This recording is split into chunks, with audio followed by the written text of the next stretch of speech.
O Senhor esteja convosco, Ele está no meio de nós. Proclamação do Evangelho de Jesus Cristo, segundo Mateus. Naquele tempo, Jesus contou outra parábola à multidão. O reino dos céus é como um homem que semeou boa semente no seu campo.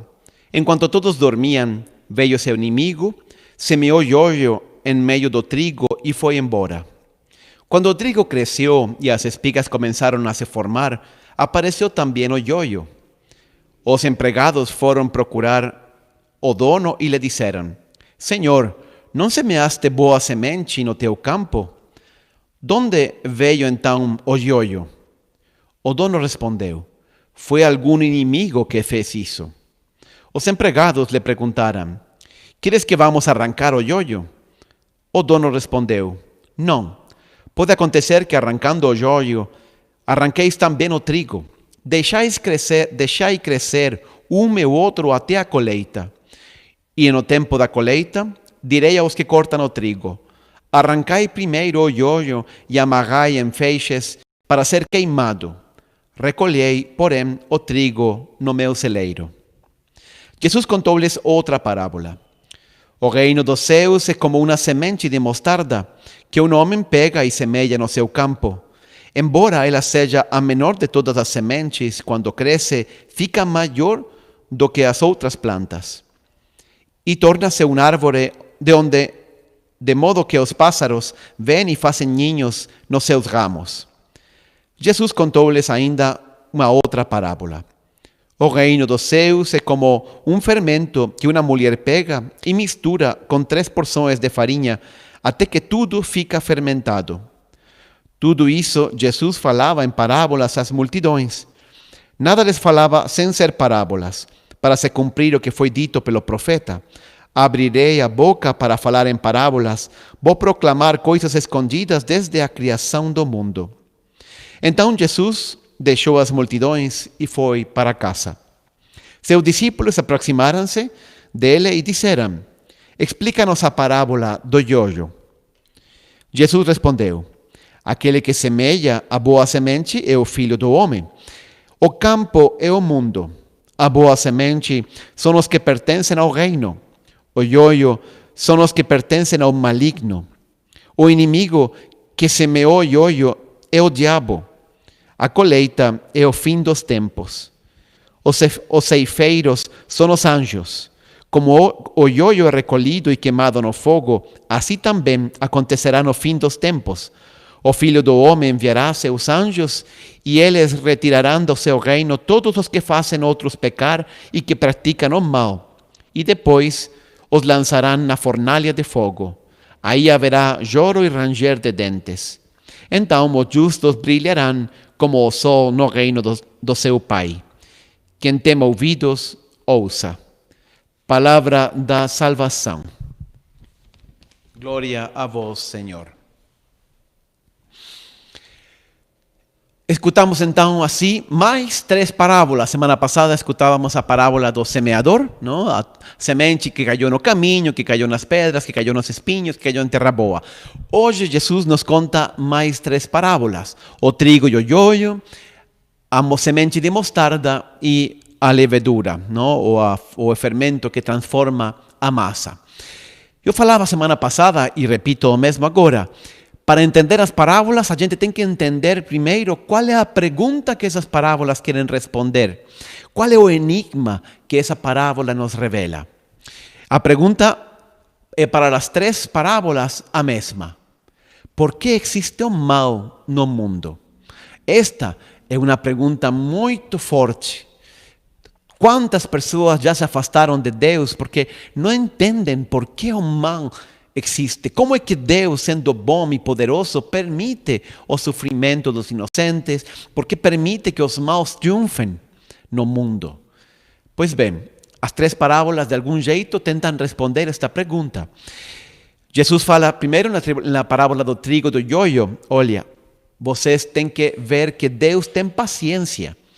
Ele um dia julgará, chegará também o dia do juízo. E aí separará os bons dos maus. Mas enquanto isso, ele tem paciência e ele quer ser misericordioso, quer que todo mundo se converta. Então ele permite o mal, porque de algum jeito ele está atuando através desse mal. E aí entra a segunda parábola, ou a terceira melhor. Ele transforma o mal em bem. Como? Do jeito que a levedura transforma a massa. Você quase não percebe. Quando já passaram as coisas e você olha para trás, se dá conta que, inclusive do mal, quando você sabe colaborar com Deus, Ele sabe transformá-lo em um bem. É como a levedura, que pouca levedura é capaz de transformar toda uma massa. Assim também Ele faz com o mal, pouco a pouco lo transforma. E depois a parábola da semente está dizendo, Deus gosta das coisas simples, das coisas pequenas. O reino dos céus não começa com um grande planejamento de marketing. Não. Começa com coisas muito simples. E Ele pouco a pouco, partindo da humildade, o próprio Jesus não começou, não nasceu no palácio de Herodes, nem no palácio de Tibério. Nasceu em Belém, entre um burro e uma vaca. Deus gosta das coisas simples. O início de Deus sempre é assim. É pequeno. E aí Ele pouco a pouco vai transformando e fazendo crescer o reino. Portanto, a palavra de ordem no dia de hoje, a palavra das 3 parábolas, é uma muito simples: paciência. Nós temos que ter paciência. E hoje, na verdade, vivemos em um mundo que não gosta muito da paciência. Ao contrário, nós queremos tudo rápido, tudo para já. Comida rápida, correio rápido, um tratamento, uma dieta, ¿no?, para emagrecer rápida. Quero perder 15 quilos em um mês. Tudo queremos para já, rápido. Porém, se você pensa, nós passamos muito tempo de nossa vida esperando. Passamos esperando muito tempo no trânsito. Bom, agora com a pandemia não tanto. Eu estou adorando São Paulo desse jeito. Mas quanto tempo nós não gastamos muitas vezes no trânsito? Gastamos tempo esperando na fila do supermercado. Gastamos tempo na consultórios, no diagnóstico, no centro de diagnóstico, esperando o resultado do teste de Covid. Nós esperamos muito tempo em nossa vida. E nós temos que aprender a esperar também em Deus. O tempo de Deus chegará. É isso o que Jesus nos está querendo ensinar no dia de hoje. E sabe por que nós não gostamos de esperar? Sabe por que nós perdemos a paciência? Perdemos a paciência quando nós não podemos controlar algo. Algo está fora de nosso controle. Aí é quando nós nos impacientamos. Aí é quando nós podemos esperar, porque nós gostaríamos agir, nós gostaríamos atuar, nós gostaríamos colocar uma solução e fazer acontecer as coisas. E muitas vezes essas coisas não dependem de nós. Então, nós temos que aprender a ter paciência, nós temos que aprender a esperar. E eu diria que agora, em meio desta pandemia, a palavra da paciência é uma palavra muito importante. Aprender a esperar. Tem muitas coisas que não estão em nosso controle. Esse é o grande problema. Por isso precisamos muito dessa paciência. Mas a paciência não é simplesmente aguentar. É ter fé, é ter confiança em Deus. E por isso, ter paciência e saber esperar.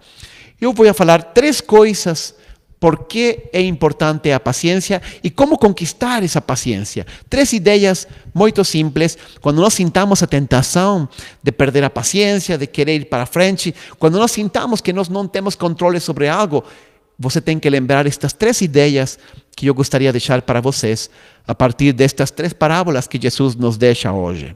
A primeira: Deus está sempre no controle.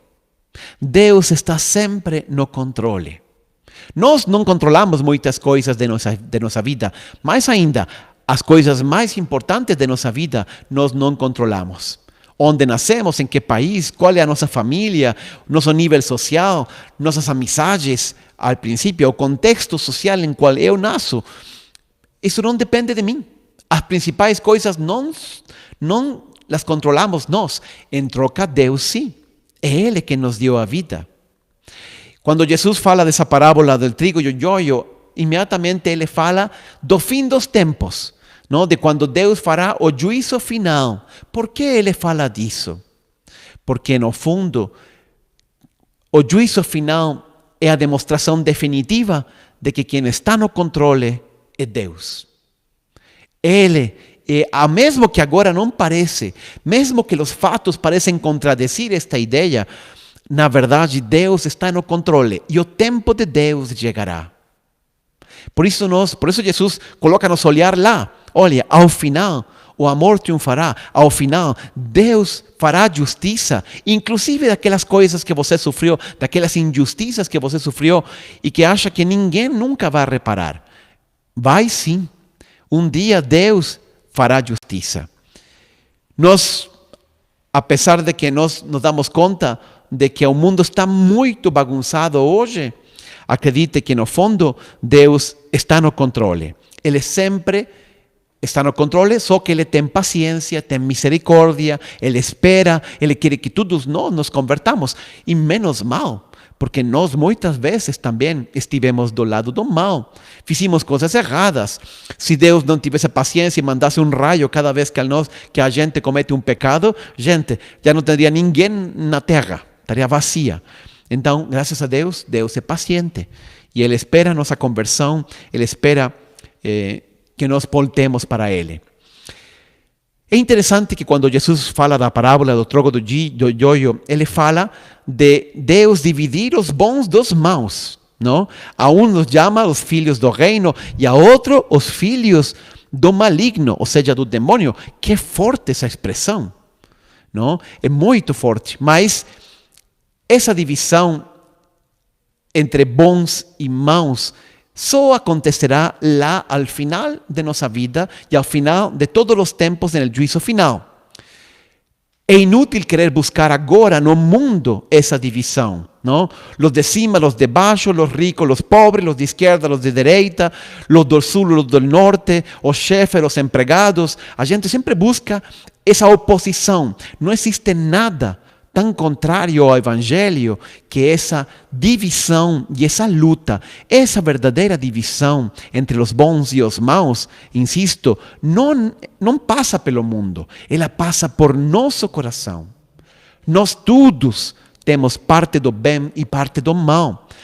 E essa luta interior nós temos que enfrentar todo dia. Às vezes fazemos o mal, às vezes fazemos o bem. Mas aí está precisamente nosso dever, buscar favorecer sempre o bem, lutar contra essa tendência do mal. Não existem homens bons ou homens ruins.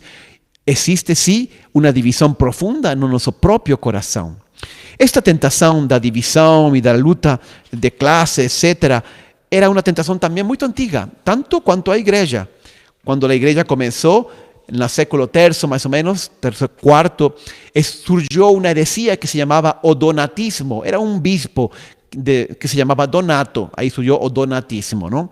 Ele dizia assim: o mundo é do demônio, o mundo é o mal, a igreja somos os santos, os perfeitos.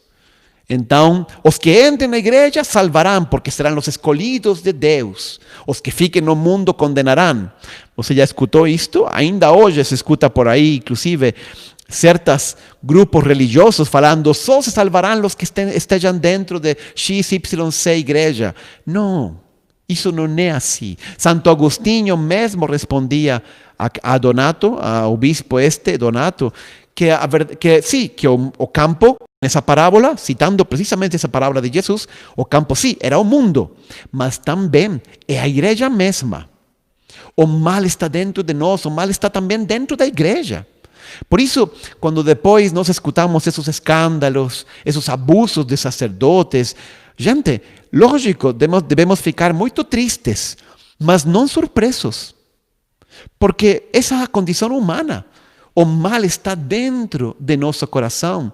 Não importa que esteja na igreja ou não esteja na igreja, que seja padre, que seja bispo, que seja pai, que seja engenheiro, que seja cristão, não importa. O mal, a semente do mal, está no coração dele, o joio neste sentido, não? E qualquer um pode cair. Não importa quão santos nós sejamos.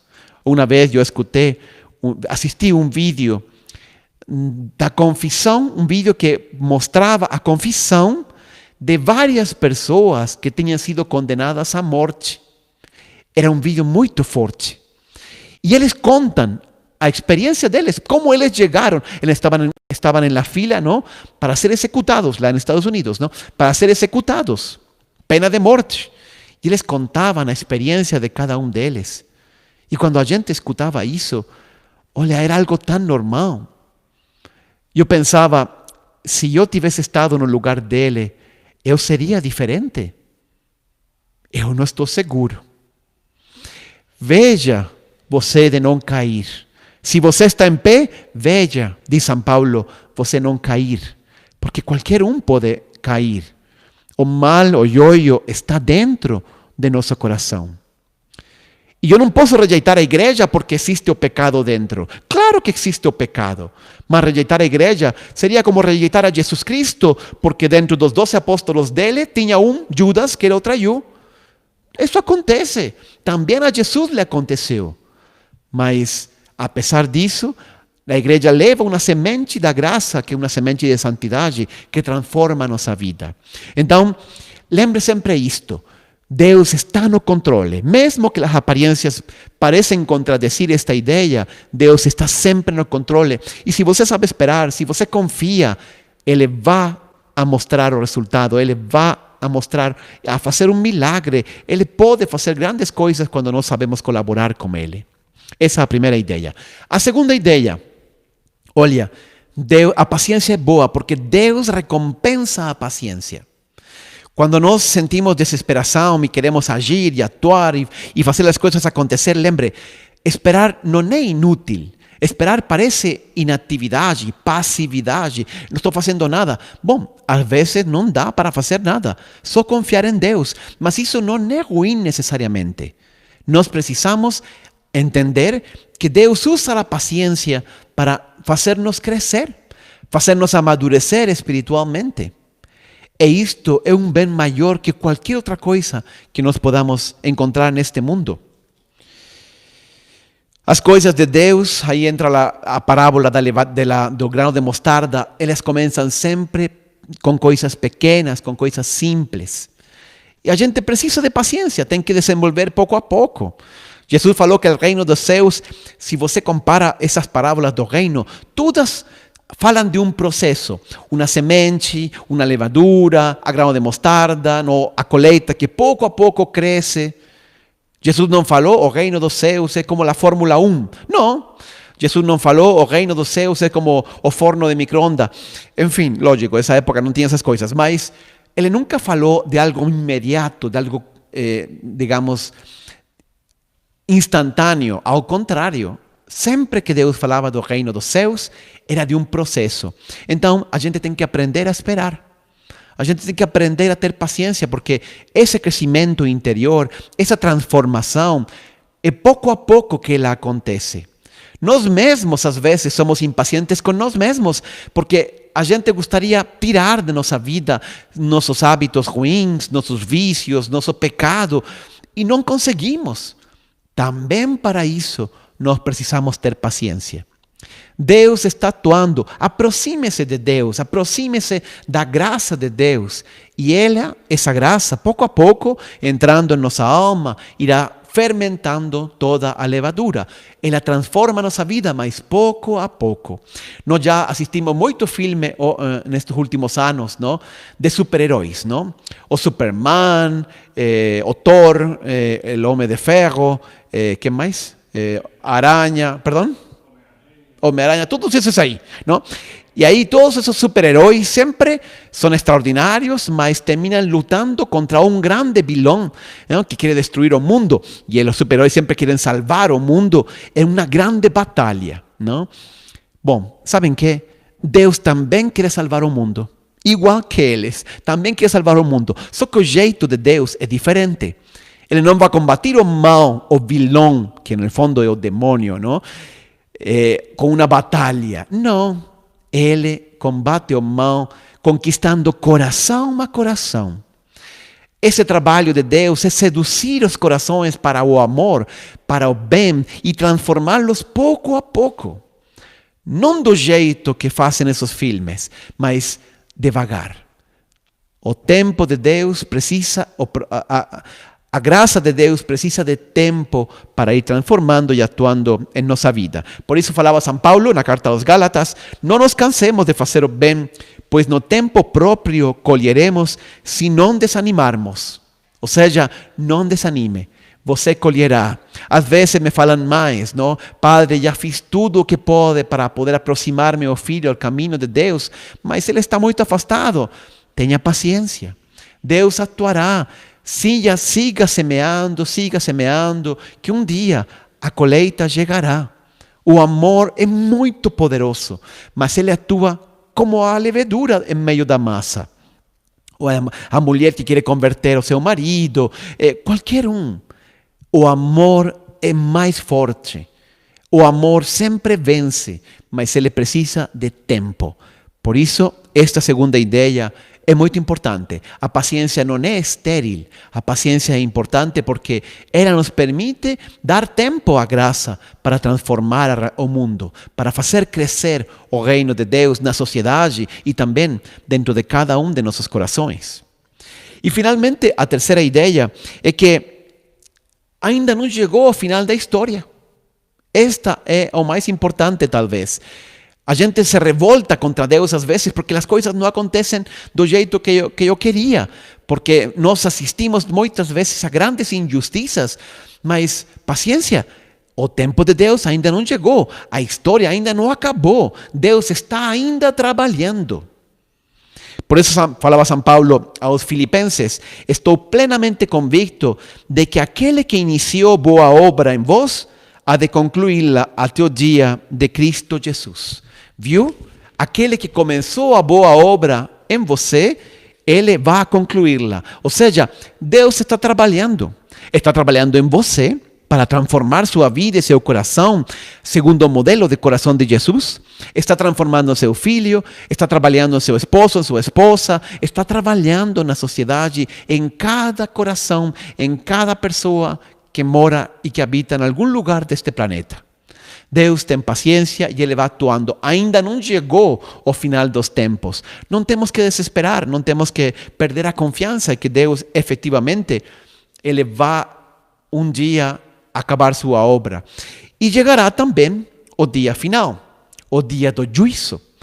Esta é uma ideia um pouco difícil, não? Hoje não é muito popular falar desse juízo final. O mundo, a humanidade inteira será julgada por Deus. E aí existem duas possibilidades: o salvará ou condenará. Isto não é algo muito popular, eu sei. Mas sabe que, no fundo, desde o profundo de nosso coração, nós também queremos isso, desejamos isso. Nós não podemos aceitar que o mundo seja injusto, que as coisas injustas, as injustiças nunca encontrem uma compensação. Nós nos revoltamos contra essa ideia. Deve existir um algo, um momento, alguém que faça pagar as contas a quem não paga neste mundo.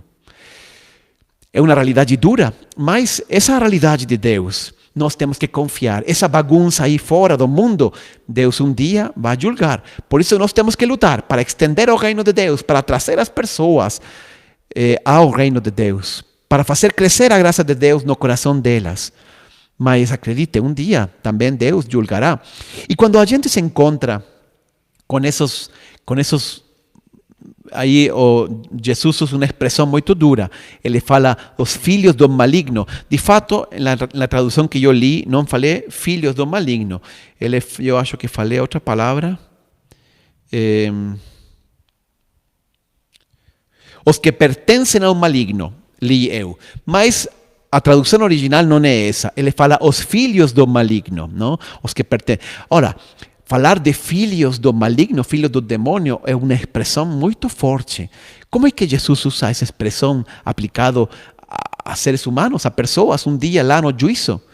É porque se trata da pessoa impenitente, daquele que não quer se converter, daquele que ri diante de seu próprio pecado. Nós temos visto isso. Nós temos visto isso às vezes na máfia, aquele terrorismo que luta e que aquela corrupção. Não estou falando daquele que roubou, não, estou falando da corrupção. Aquele que quando vê que o juiz não tem as provas suficientes, ele ri diante do juiz, sabendo que ele é culpado, mas ri, ele não se importa. E nós nos revoltamos por dentro contra essas realidades.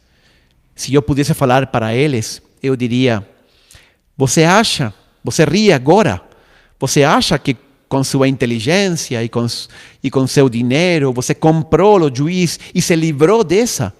Mas acredite, você não se livrou de nada, não. O dia de Deus chegará.